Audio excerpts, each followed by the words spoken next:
الحمد لله نحمده ونستعينه ونستغفره ونؤمن به ونتوكل عليه ونعوذ بالله من شرور أنفسنا ومن سيئات أعمالنا من يهده الله فلا مضل له ومن يضلل فلا هادي له وأشهد أن لا إله إلا الله وحده لا شريك له وأشهد أن محمدا عبده ورسوله أما بعد فإن خير الحديث كتاب الله وخير الهدي هدي محمد صلى الله عليه وسلم وشر الأمور محدثاتها وكل محدثة بدعة وكل بدعة ضلالة وكل ضلالة في النار أعوذ بالله من الشيطان الرجيم بسم الله الرحمن الرحيم ليس لك من الأمر شيء أو يتوب عليهم أو يعذبهم فإنهم ظالمون وقال تعالى بعد آيات قد خلت من قبلكم سنن فسيروا في الأرض فانظروا كيف كان عاقبة المكذبين هذا بيان للناس وهدى وموعظة للمتقين ولا تهنوا ولا تحزنوا وأنتم الأعلون إن كنتم مؤمنين. محترم حاضرین، اس دنیا میں ہم دیکھتے ہیں کہ ہر انسان کے ساتھ کامیابیاں اور ناکامیاں ساتھ ساتھ لگی ہوئی ہیں. انفرادی زندگی ہو یا اجتماعی زندگی میں نشیب و فراز ایک قانون قدرت کی طرح ہمیں دکھائی دیتا ہے کہ کوئی کسی بھی درجے کا انسان ہو یا پھر مومن ہو کافر ہو، اس کی زندگی میں خوشحالی بھی ہے اور تنگی بھی ہے، خوشیاں بھی ہیں، غم بھی ہیں، کامیابیاں بھی ہیں، ناکامیاں بھی ہیں. اور ہم اور آپ اس کی حکمت جانتے ہیں کہ اللہ رب العالمین اس دنیاوی زندگی کے اس نظام کو مقرر کر کے ہر شخص کو آزما رہا ہے، امتحان لے رہا ہے. اہل ایمان کے لیے یہ چیز اور زیادہ اہم ہو جاتی ہے.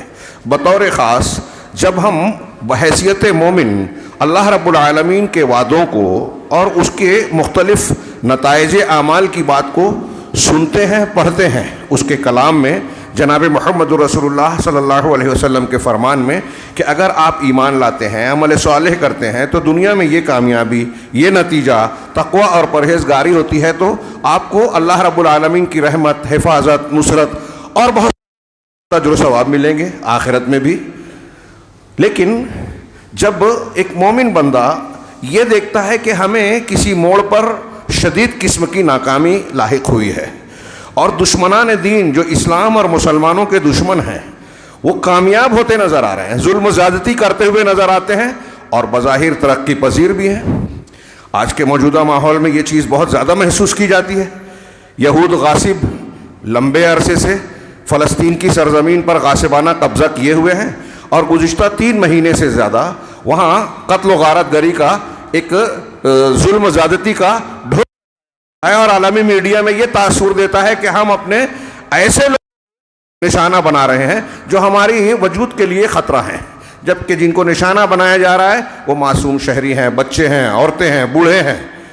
ان کے پاس ہتھیار بھی نہیں ہیں اور بہت سارے اسباب، سارے منصوبے ان کے اپنے چھپے ہوئے اور ظاہر مقاصد کے تحت انجام پا رہے ہیں.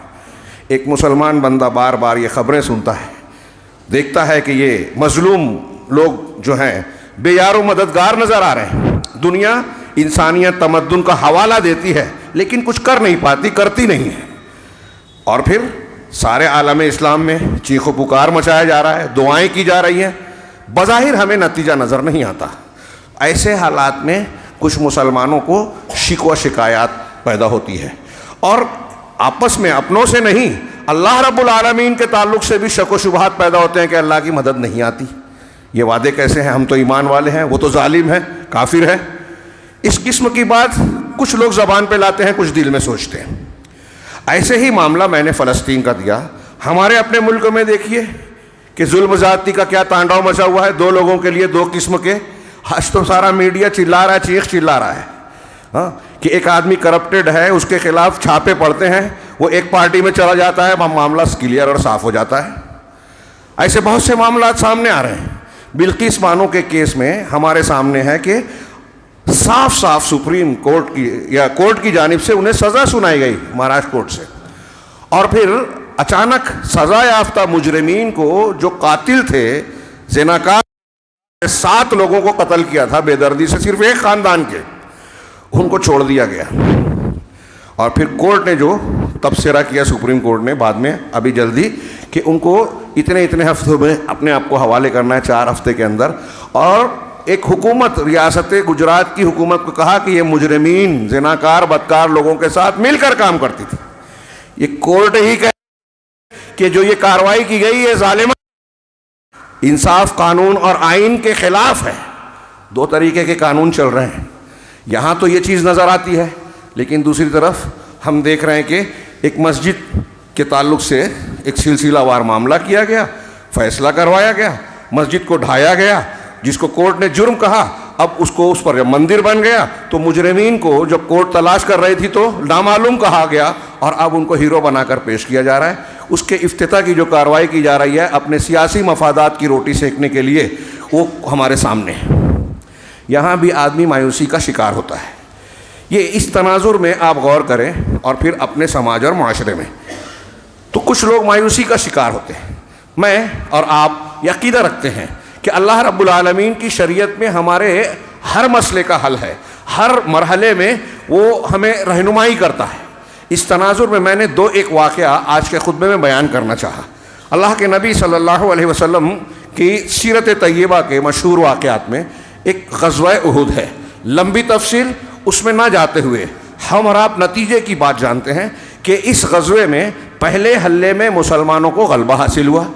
مشرکین کا معاملہ منتشر کمزور پڑ گیا، بکھر گئے، اور دیکھتے ہی دیکھتے انہوں نے میدان چھوڑ دیا. 2-2.5 گھنٹے کے اندر جب حملے جنگ کی شروعات ہوئی انہوں نے میدان چھوڑ دیا.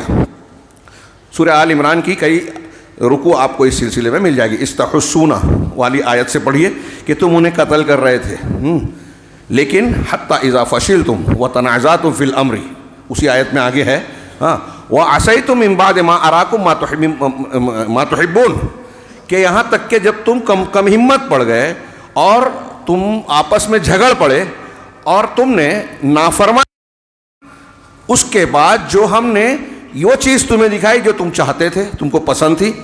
واقعہ آپ جانتے ہیں کہ اللہ کے نبی صلی اللہ علیہ وسلم نے 50 تیر اندازوں کو پچھلی سائیڈ میں جہاں مورچہ تھا مسلمانوں کا، اس سے داہنی جانب پیچھے کی طرف گھاٹی پر 50 تیر اندازوں کو حضرت جبیر رضی اللہ تعالیٰ عنہ کی قیادت میں مقرر کیا تھا، اور انہیں تلقین کی تھی کہ کچھ بھی ہو جائے، نتیجہ کیسا بھی ہو، آپ یہاں سے نہ ہٹنا، اور پیچھے سے اگر مشرکین حملہ کرتے ہیں تو انہیں کھدیڑ دینا، روکنا.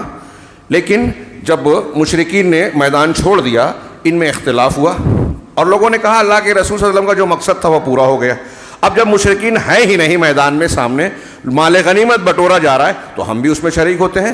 امیر نے روکا، لوگوں نے منع کیا، لیکن نتیجے میں بالآخر 40 لوگوں نے مورچہ چھوڑ دیا، گھاٹی چھوڑ دی، 10 لوگ باقی بچے. اسی کا فائدہ اٹھا کر مشرکین نے پیچھے سے حملہ کیا. ان کی اس دستے کی قیادت اس وقت خالد ابن ولید کر رہے تھے، جو بعد میں ماشاءاللہ ایک زبردست اسلام والے سپہ سالار بنے. تو بہرحال وہ اس حملے کے بعد جنگ کا نقشہ بدل گیا. نبی کریم صلی اللہ علیہ وسلم مشرکین کے بیچ گھر گئے. آپ کے پاس صرف 9 صحابہ، 7 انصاری، 7 شہید ہو گئے ایک کے بعد ایک. 2 صحابی تھے وہ بھی زخمی ہوئے. آپ خود گڑھے میں گر گئے، آپ کے گھٹنے میں چوٹ آ گئی. آپ کو کئی لوگوں نے الگ الگ حملہ کیا، ابن قمعہ اور خبیب عتبہ بن ابی وقاص، ان لوگوں نے، کسی نے آپ کو دانت پر حملہ کیا، دانت شہید ہو گئے آپ کے.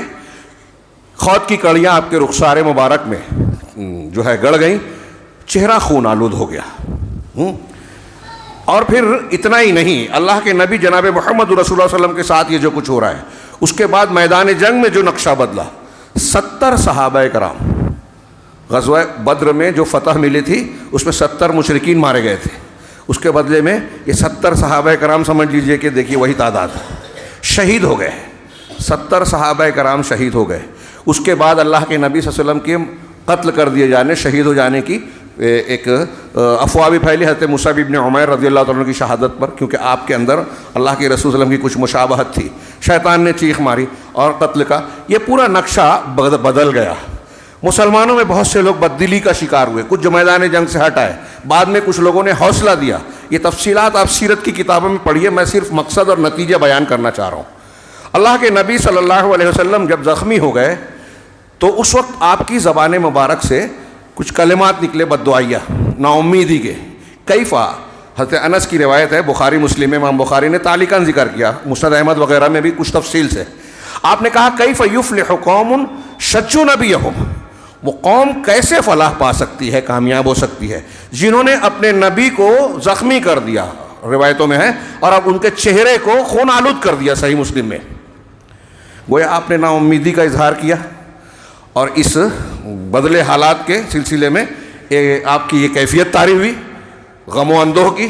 70 صحابہ شہید، پھر جنگ کا نقشہ بدل گیا. قرآن میں آپ پڑھیں گے تو اللہ تبارک و تعالیٰ نے اس ناکامی سے متعلق کئی تبصرے کیے ہیں.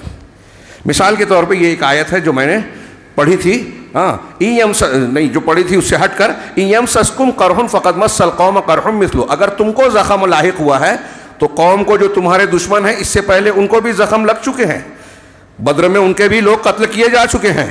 وَتِلْكَ الْأَيَّامُ نُدَاوِلُهَا بَيْنَ النَّاسِ، اور یہ دن ایام جو ہیں اس کو ہم لوگوں میں الٹ پھیر کرتے ہیں، کبھی اس کے پلڑے میں کبھی اس کے پلڑے میں، کبھی یہ کامیاب کبھی وہ کامیاب. یہ دنیا کا قانون ہے، قانون قدرت ہے، اور اس میں اللہ کی حکمتیں ہیں. کیوں ہیں؟ اس میں ایک حکمت یہاں بتائی، وَلِيَعْلَمَ اللَّهُ الَّذِينَ آمَنُوا وَيَتَّخِذَ مِنكُمْ شُهَدَاءَ، اور اس لیے بھی یہ سب کچھ ہوا کہ جو ایمان والے ہیں اللہ انہیں اچھی طرح بے نقاب کر دے، انہیں وہ ظاہر کر دے کہ یہ پکے ایمان والے ہیں. جان جائے، اللہ تو جانتا ہے، مطلب ثبوت ہو جائے واضح پکے ایمان والا کون ہے، اور تم میں سے اللہ گواہ بنا لے کہ کون کیا ہے، یہ گواہی بن جائے. واللہ لا يحب الظالمین، اللہ ظالموں کو پسند نہیں کرتا. انہی سلسلے کی آیتوں میں اللہ نے کہا وما اصابکم یوم التقى الجمعان فباذن اللہ. جب دو گروہوں کی مڈ بھیڑ ہوئی غزوہ احد میں تو جو تکلیف مصیبت تم کو لاحق ہوئی وہ اللہ کے حکم سے ہوئی. آج بھی مسلمانوں کو جو دکھ پریشانی مصیبت آ رہی ہے اللہ کی حکم اور اجازت سے آ رہی ہے. وَلِيَعْلَمَ الْمُؤْمِنِينَ، کیوں؟ اللہ کے حکم سے، تاکہ اللہ مومنوں کو جان لے، واضح کر دے. وَلِيَعْلَمَ اور منافقین کو الگ کر دے. ان آیتوں میں آپ پڑھیں گے کئی حکمتیں بیان کی گئی ہے کہ پکے ایمان والوں کو اللہ خالص کر دے، الگ کر دے ان لوگوں کے مقابلے میں جو منافقت والے ہیں. مصیبت کے وقت سچا پکا کون ہے وہ ظاہر ہوتا ہے. اسی طرح اللہ تبارک و تعالیٰ نے یہ بھی حکمت بتائی کہ مسلمانوں کو ابتلا اور آزمائش کے ذریعے سے ان کے اندر ہمت پختہ کریں. یہ مصیبتیں انسان کو ترقی دلاتی ہیں، زندگی کی حقیقت بتاتی ہیں. اگر انسان کی زندگی میں دکھ، صدمہ، پریشانی نہ ہو تو وہ گھمنڈ، تکبر، غفلت کا شکار ہو کر مر جائے گا. اللہ رب العالمین کو بہت سے لوگ یاد ہی نہیں کریں گے. تو زندگی کے نشیب و فراز میں ایسے بہت سارے اسباق ہیں، اور سب سے اعلیٰ سبق یہ جو میں نبی کریم صلی اللہ علیہ وسلم نے جو جملہ کہا، بخاری کی روایت پیش کر رہا ہوں. انہوں نے کہا کہ کیف یفلح قوم شجوا نبیہم. اس پر اللہ نے آیت نازل کی جو انہی آیتوں سے پہلے سورہ آل عمران کی آیت نمبر 128 سے دیکھ لیجئے. توحید کی بھی بڑی شاندار دلیل ہے. رونگٹے کھڑے ہو جائیں ایک ایمان والے کے. اللہ تبارک و تعالیٰ سید المرسلین سے خطاب کر کے فرما رہا ہے لیس لک من الامر شیء، اے رسول آپ کا معاملے میں کوئی اختیار نہیں ہے. اللہ کے فیصلے اللہ کرتا ہے، توفیق دینا نہ دینا اللہ کے بس کی بات ہے. اللہ کا جو فیصلہ ہے اور آپ کا جو کام ہے وہ الگ الگ ہے. آپ اپنا کیا ہے، یہ فیصلہ ایمان ملے گا نہیں ملے گا، توفیق ملے گی نہیں ملے گی. آگے آیت میں کہا او یتوب علیہم، یا تو ان کو توفیق دے جو کفر اور شرک میں ہے اس سے توبہ کر لے، اسلام لے، اور یعذبہم، یا ان کو عذاب دے فإنہم ظالمون، کہ وہ ظالم تو ہے ہی. عام کافروں کے مقابلے میں انہوں نے کئی اور زیادتیاں کی ہیں. رسول کو زخم دیا، تکلیف پہنچائی، صحابہ کو قتل کیا، شہید کیا. تو اگر چاہے اللہ ان کو زخمی. اب غور کیجئے اس آیت پہ. بخاری ہی کی دوسری روایت میں ابن عمر رضی اللہ عنہ کہتے ہیں کہ میں نے دیکھا فجر کی نماز کے بعد آپ سر اٹھانے کے بعد قنوت نازلہ پڑھ رہے ہیں. تقریباً 25 دن پڑھی، مہینہ بھر پڑھی. یہ عزل اور قارہ کے واقعے میں. اس واقعے کے بعد آپ نے نام لے کر بھی دعا کی، بد دعا کی کہ اے اللہ تو فلاں فلاں پر لعنت بھیج. اس میں اللہ کے نبی صلی اللہ علیہ وسلم نے صفوان ابن امیہ، حارث ابن ہشام جو ابو جہل کے بھائی تھے، ہاں، اور عمرو بن سہیل ابن عمرو، ان 3 لوگوں کا نام لے کر کہا بد دعا کی. بعد میں قرآن نازل ہوا تو آپ نے اس کو چھوڑ دیا. یہاں غور کیجیے. اچھا، 3 لوگوں کا جو نام لیا، یہ تینوں کے تینوں بعد میں مسلمان ہوئے، پکے مسلمان ہوئے.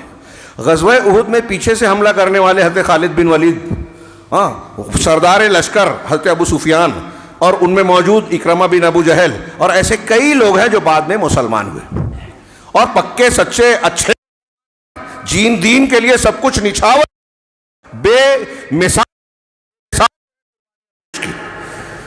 یہاں کئی سبق ملا. اللہ تبارک و تعالیٰ نے رسول اللہ صلی اللہ علیہ وسلم سے جو خطاب کیا، لیس لک من الامر شیء، اس سے اہل علم نے توحید کی دلیل دی ہے. علامہ نووی، شیخ محمد الوہاب اور دوسرے بہت سارے لوگوں نے الگ الگ ڈھنگ سے استدلال کیا کہ اس آیت سے یہ بتا رہا ہے اللہ تبارک و تعالیٰ کہ نبی صلی اللہ علیہ وسلم کے اختیارات اللہ کے اختیارات میں شامل نہیں ہیں. لوگ جان جائیں کہ آپ بھی اور صحابہ کرام بھی دوسرے انسانوں کی طرح انسان ہیں، بشر ہیں. تبھی تو زخم آئے. علامہ نووی کہتے ہیں کہ رسول اللہ صلی اللہ علیہ وسلم کو جو زخم لگے، بیماریاں آئی، یہ اس بات کی دلیل ہے کہ آپ انسان ہیں، بشر ہیں. اس کو دوسرے لفظوں میں کہیے، یہ توحید کی دلیل ہے.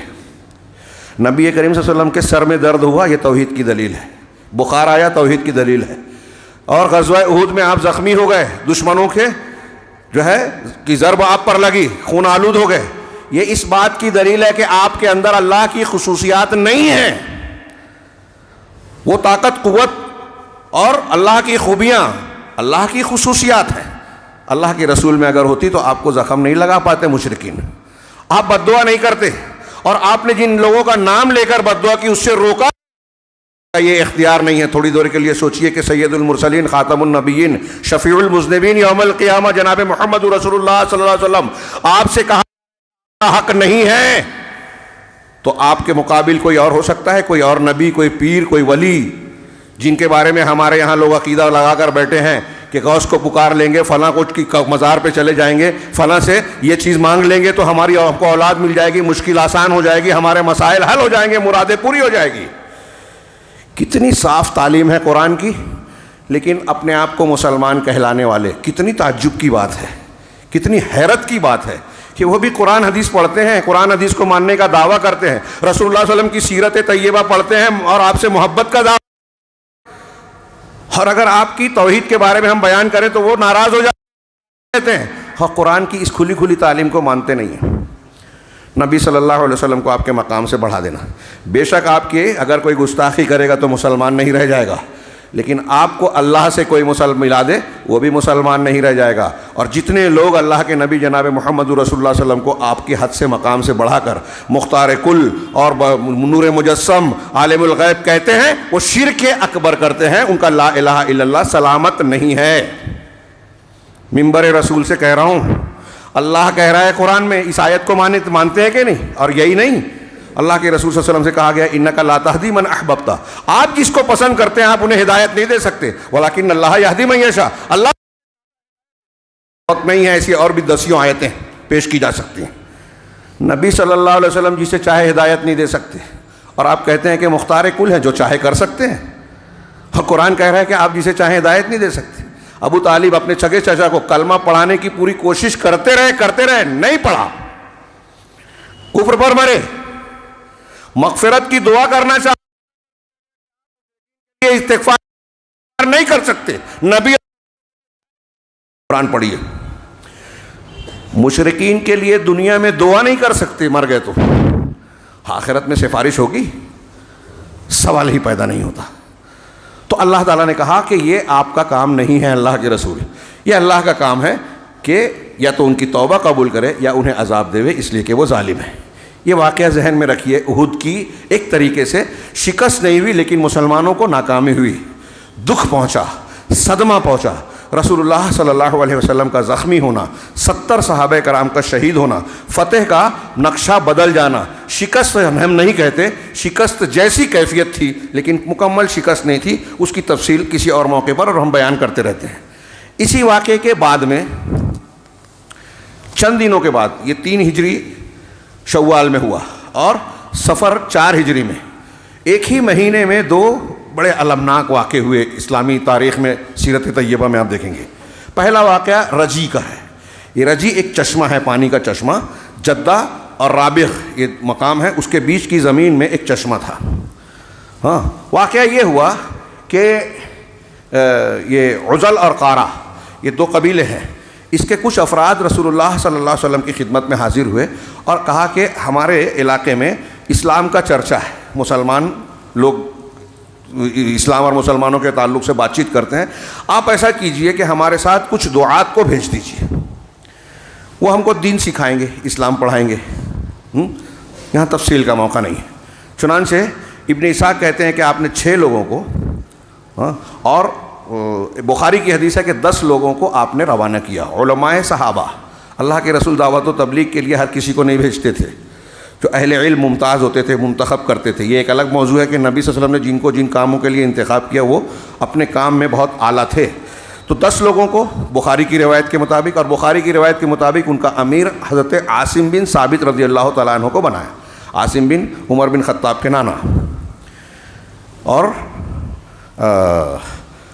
حضرت ابن اسحاق کی روایت کے مطابق مرثد ابن ابی مرثد غنوی رضی اللہ تعالیٰ عنہ کو امیر بنایا۔ بہرحال یہ لشکر آگے پہنچا، اور یہ جو مقام راغب کے پاس جب پہنچا، جدہ اور رابغ کے پاس، تو یہ قبیلہ قارہ اور عزل جو لے کے گئے تھے، انہوں نے بنو لحیان کی ایک شاخ کو ان کے پیچھے لگا دیا، قبیلے کو۔ 100 تیر انداز ان کے تعاقب میں آئے اور پھر ایک ٹیلے کے پاس گھیر لیا۔ صحابہ کرام ٹیلے پہ چڑھ گئے اور یہ 100 تیر انداز نیچے۔ انہوں نے کہا اپنے آپ کو اگر ہمارے حوالے کر دو تو ہم آپ کو قتل نہیں کریں گے۔ حضرت عاصم رضی اللہ تعالیٰ عنہ نے انکار کیا اور یہ دعا بھی کی کہ اے اللہ مجھے کوئی مشرک ہاتھ نہ لگائے اور میں کسی مشرک کو ہاتھ نہ لگاؤں۔ اس کے بعد مقابلہ ہوا، لیکن چاروں طرف سے کھلے میں گھرے ہوئے تھے، تیروں سے چھلنی ہو کر 7 صحابہ کرام شہید ہو گئے، 3 بچے۔ پھر انہوں نے مشرکین نے پیشکش کی کہ اب بھی تم ہم کو اپنے آپ کو ہمارے حوالے کر دو۔ وہ نیچے اترے، نیچے اترتے ہی انہوں نے بدعہدی کی اور کمان کی تانت سے ان صحابہ کرام کو باندھ دیا۔ ہاں، اب ان میں سے ایک نے کہا کہ یہ پہلی بدعہدی ہے اور جانے سے انکار کیا، بندھے ہوئے ہیں، مقابلہ نہیں کر سکتے۔ اب کہا میں آپ کے ساتھ نہیں جاؤں گا، تم بدعہدی کر رہے ہو۔ اور یہ لوگ گھسیٹ کے لے جانا چاہے، لیکن بالآخر جب وہ نہیں گئے تو ان کو بھی شہید کر دیا۔ 2 صحابی بچے، ایک حضرت خبیب، ایک زید ابن دفنہ۔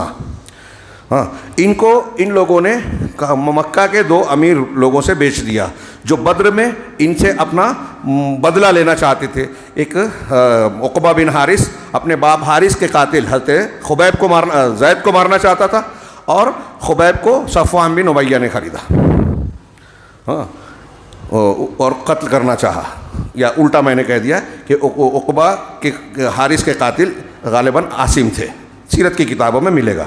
حضرت خبیب کو مکہ والوں نے لے جا کے قید کیا، کئی دنوں تک بخاری میں ان کا واقعہ ہے۔ ہاں، کہ قید میں ان کے پاس انگور دیکھے گئے، پھل دیکھے گئے، پورے مکہ میں اور آس پاس میں کہیں اس وقت انگور پایا نہیں جاتا تھا، قید میں ان کے پاس انگور دیکھا گیا۔ یہ اللہ کی طرف سے رزق تھا، یہ ہم کو تسلی کا سامان ہے۔ اگر ہم اللہ واسطے کام کرتے ہیں تو اللہ رب العالمین بغیر کسی وسیلے کے بھی ہماری مدد کرنے پر قادر ہے۔ اور اس درمیان کئی بڑے پیارے واقعات ہوئے۔ ایک وہ ان کے ہاتھ میں استورہ تھا قید خانے میں، قیدی کے گھر کا ایک بچہ ان کے ہاتھ میں آ گیا، لوگ ڈر گئے کہ اب یہ مار دیں گے۔ انہوں نے دیکھا تو مسکرا کے کہا کہ میں اسلام والا ہوں، کسی بے گناہ کو نہیں مارتا، ہمارے ہاتھ بم دھماکہ اور یہ اسلام کی تعلیم نہیں ہے۔ جس کے قیدی ہیں، جو دشمن ہے، جو مارنے والا، ان کا بچہ ہاتھ میں آ گیا، انہوں نے کچھ نہیں کیا، اور ہاتھ میں ہتھیار بھی تھا۔ غور کیجئے یہ اسلامی تعلیمات کا کیا اثر تھا، صحابہ کس معیار کے تھے، آج ہم اور آپ کہاں کھڑے ہیں۔ بہرحال انہیں پھر کچھ دنوں کے بعد مکہ کی حدود کے باہر تنعیم، جہاں سے آج چھوٹا عمرہ کرتے ہیں ہمارے کچھ بھائی، وہ چھوٹے عمرے کے نام پہ، جو ہر ایک کے لیے درست نہیں ہے، بہرحال وہاں لے جا کر انہیں سولی دینا چاہیے۔ سولی پر چڑھانے لگے تو انہوں نے موقع مانگا کہ مجھے تھوڑا سا وقت دو، میں 2 رکعت نماز پڑھنا چاہتا ہوں۔ 2 رکعت نماز پڑھی۔ صحیح بخاری میں ہے کہ قتل سے پہلے، شہادت سے پہلے نماز پڑھنے کی سنت سب سے پہلے حضرت خبیب نے شروع کی۔ 2 رکعت نماز پڑھی اور تھوڑی ہلکی پڑھی، سلام پھیر کر کہا کہ اگر مجھے اس بات کا ڈر نہیں ہوتا کہ تم لوگ یہ سمجھو گے کہ میں ڈر کے مارے لمبی نماز پڑھ رہا ہوں، وقت ضائع کر رہا ہوں، تو میں لمبی نماز پڑھتا، لیکن تمہارا یہ خیال نہ ہو اس لیے میں نے ہلکی پڑھی۔ 2 رکعت نماز پڑھی اور اس کے بعد جو ہے کچھ اشعار کہے، بڑے پیارے اشعار، ایمان میں قربانی کے جذبے سے ڈوبے ہوئے۔ اسی میں ایک شعر جو بڑا مشہور ہے، وَلَسْتُ أُبَالِي حِينَ أُقْتَلُ مُسْلِمًا عَلَىٰ أَيِّ شِقٍّ كَانَ لِلَّهِ مَصْرَعِي أَوْ مَسْجَعِي، کہ مجھے اس بات کی کوئی پرواہ نہیں کہ جب مجھے مسلمان ہونے کی حالت میں قتل کیا جا رہا ہے کہ اللہ کے راستے میں مجھے کس طریقے سے پچھاڑا جا رہا ہے، گرایا جا رہا ہے، مجھے اس کی پرواہ نہیں ہے۔ قتل سے پہلے یہ اشعار پڑھ رہے ہیں، اور اس میں اللہ رب العالمین سے دعا بھی تھی کہ اے اللہ، انہوں نے میرے جسم کے ٹکڑے ٹکڑے کر دیے ہیں، لہٰذا تو مجھے اس تکلیف کے سلسلے میں صبر دے، یہ مجھے کفر پر ابھار رہے ہیں جو مجھے گوارا نہیں ہے۔ اس طرح کے الفاظ کے ساتھ انہوں نے اشعار پڑھے، اور اس کے بعد جب سولی کے لیے جانے لگے تو ابو سفیان نے کہا کہ کیا تم کو اس وقت یہ پسند آئے گا کہ تم اپنے اہل و عیال میں آرام سے رہتے اور محمد صلی اللہ علیہ وسلم کو تمہاری جگہ قتل کر دیا جائے؟ تو حضرت خبیب نے کہا کہ ہرگز نہیں، مجھے یہ بات کسی بھی شکل میں گوارا نہیں، بلکہ میں اپنے اہل و عیال میں خوش و خرم رہوں، اور اللہ کے اس کے بدلے میں کسی بھی جگہ پر جہاں اللہ کے رسول صلی اللہ علیہ وسلم تشریف فرما ہے اس جگہ مجھے یہ قطعی گوارا نہیں کہ آپ کو کانٹا چبھ جائے، یہ تکلیف بھی گوارا نہیں، میری گردہ جان کیا چیز ہے۔ اور پھر سولی پر چڑھ گئے حضرت خبیب۔ یہ آپ دیکھ رہے ہیں ناکامی، یہ واقعہ ہوا اسی مہینے میں۔ دوسرا واقعہ وقت نہیں ہے اس لیے بہت ہی اختصار کے ساتھ، بیر معونہ 4 ہجری صفر کا مہینے میں ہی بیر معونہ میں حضرت ایک شخص ہیں ابو برا عامر بن مالک، اللہ کے نبی صلی اللہ علیہ وسلم کے پاس آئے، آپ نے ان کو اسلام کی دعوت دی، انہوں نے قبول نہیں کیا، لیکن انکار بھی نہیں کیا، مخالفت بھی نہیں کیا، اور کہا کہ آپ ایسا کیجئے اللہ کے رسول کہ کچھ لوگوں کو میرے ساتھ نجد کے علاقے میں بھیج دیجئے، وہ دعوت دین کا کام کریں گے، اور کچھ ہمارے اندر شاید اسلام پھیلے، لوگ قبول کریں گے۔ تو آپ نے کہا کہ آپ کے علاقے میں اہل نجد قبائل کا مجھے خطرہ ہے کہ میرے صحابہ کو مار دیں گے۔ کہا میں پناہ لیتا ہوں۔ عربوں میں یہ زبان کی بڑی قیمت تھی، آپ نے اس کی بنیاد پر 70 صحابہ کرام کو بھیجا، جس کا امیر دستہ جو ہے حضرت منذر کو بنایا، منذر بن عمرو بنو ساعدہ کے تھے، جن کو معتق للموت کہا جاتا تھا۔ بہرحال ان کو امیر بنا کے 70 صحابہ آپ دیکھیں، تفصیل میں ملے گا آپ کو حدیثوں میں، بخاری وغیرہ میں بھی، کہ یہ لوگ وہ تھے جو دنوں میں لکڑیاں کاٹتے تھے، لکڑیاں کاٹ کے اصحاب صفہ صحابہ جو پڑھنے آتے تھے، تعلیم حاصل کرنے کے لیے تھے، جن کے پاس اسباب نہیں تھے، ان کے کھانے پینے کا انتظام کرتے تھے۔ اور یہ بیر معونہ والے یہ قرآن پڑھتے تھے، پڑھاتے تھے، دین سیکھتے تھے، سکھاتے تھے، علماء صحابہ تھے، قرآن کے عالم تھے۔ 70 صحابہ یہ لوگ گئے، اور پھر ان کو ایک مقام معونہ کا ایک کیا نام ہے کنواں تھا، معونہ کا کنواں جو بنو سلیم اور بنو سلیم کے قبیلے کے آس پاس واقع تھا۔ چنانچہ جب یہ وہاں پہنچے، پڑاؤ ڈالا، حضرت حرام بن ملحان جو حضرت ام سلیم کے سگے بھائی تھے، ان کو عامر بن طفیل جو اس علاقے کا ایک سردار تھا اس کے پاس بھیجا اللہ کے رسول صلی اللہ علیہ وسلم کا خط دے کر، لیکن اس نے خط کو دیکھا بھی نہیں، اور اپنے آدمیوں کو اشارہ کیا۔ حضرت حرام بن ملحان کو پیچھے سے ایک آدمی نے نیزہ مار دیا، پیچھے سے نیزہ مارا، نیزہ آر پار ہو گیا۔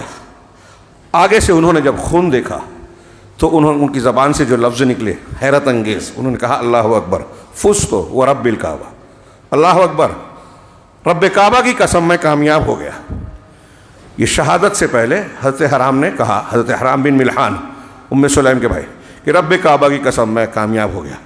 پھر عامر بن طفیل نے اپنے قبیلے کے لوگوں سے کہا کہ چلو ان باقی صحابہ جو وہاں معونہ کے پاس ہے ان کو گھیر کے مارا جائے۔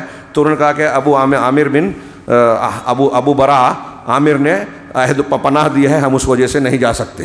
پھر انہوں نے بنو سلیم یا بنی سلیم، ہو سکتا ہے فرق ہو، تو ان کے کچھ شاخیں تھی، عسیہ اور زکوان، رعیل، 3 قبیلوں کے لوگوں کو بلایا، یہ آئے اور صحابہ کرام کو گھیر لیا، ان پر حملہ کر دیا، اور دیکھتے ہی دیکھتے اس میں سے اکثر سارے صحابہ شہید ہو گئے۔ 2 صحابی اونٹ چرانے گئے تھے، ایک عمرو بن امیہ زمری اور ایک منذر، دوسرے منذر تھے جو امیر تھے وہ نہیں۔ ان لوگوں نے دیکھا کہ جہاں بس صحابہ ٹھہرے وہاں پرندے منڈلا رہے ہیں، تو یہ لپک کر گئے، حضرت منذر بھی لڑ کر شہید ہو گئے، اور ان کو قیدی بنا لیا گیا، حضرت عمرو بن امیہ زمری کو، ان کو قیدی بنا۔ مقتولین میں کعب ابن زید ایک صحابی ہیں، وہ زخمی تھے لیکن وہ زندہ بچ گئے، اب خندق تک زندہ رہے، ان کو لاشوں کو بیچ سے نکالا گیا۔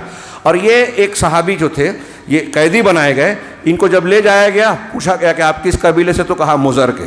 تو عامر بن طفیل نے اپنی ماں کی طرف سے نظر مانی کہ غلام آزاد کروں گا، ان کے بال کٹوا کر ان کو آزاد کر دیا۔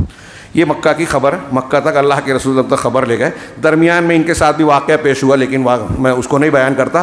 نبی کریم صلی اللہ علیہ وسلم کو اس کی خبر ملی اور انتہائی دکھ اور رنج ہوا۔ 70 صحابہ غزوہ احد میں مقابلے میں 70 صحابہ شہید ہوئے تھے، اور بیر معونہ میں دھوکے سے، مقابلہ باقاعدہ نہیں تھا، یہ دھوکہ دیا گیا، 70 صحابہ شہید ہوئے۔ وہاں تو مقابلہ ہوا تھا، یہاں نہیں، تقریباً 70، اس میں سے 1-2 بچے۔ سوچئے تھوڑی دیر کے لیے کتنا بڑا، اور وہ علماء صحابہ ممتاز، دین کے سیکھنے والے علماء تھے۔